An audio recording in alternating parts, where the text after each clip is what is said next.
Bugün ayın 8'i, 3-cü ay, Mart ayının 8'i 2025-ci ildə gəlmiş Yalğalı kənd qəbirstanlığın gücün çatdığı qədər təmizləyək, təmizlik işləri aparaq və qəbirlərin hamısını bir-bir ziyarət edək.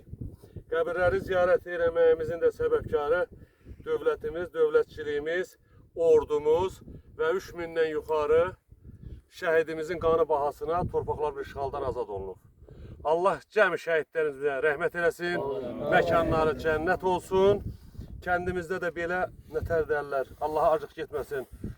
Mamedov Allahverdi dayı yəni övladı olmayıb, onun bir belə övladı var. Və sağ olsun Fikrətin oğlu da gəlib bunun üstün az da olsa, nə bilim indi qaydasına qoyub bir formaya salıb.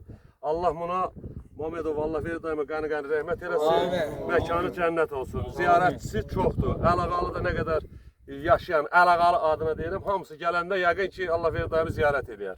İnşallah. Allah rəhmət eləsin. Kiminsə sözü var nə? Varsa Mamedov haqqında deyə bilər.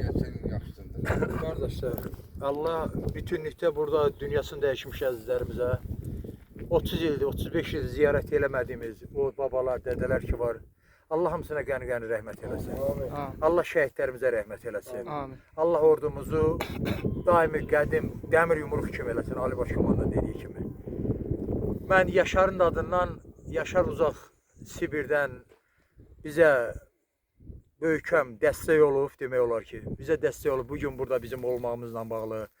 Onun ürəyi bizlə çırpınır. Allah Yaşardan da razı olsun ki, tezliklə kəndimiz kəsərimiz bərpa olunsun, Yaşar da gəlsin, öz ata-baba yurdunda qrup yaratmağı ona da nəsib eləsin. Amin. Allah bütünlükdə ölənlərimizə bir daha rəhmət eləsin. Amin. Allah şəhidlərimizə rəhmət eləsin. Amin. Allah rəhmət eləsin. Allah rəhmət eləsin. Sağ ol. Allah sana rəhmət eləsin. Ay Allah verin baba. Allah rəhmət eləsin.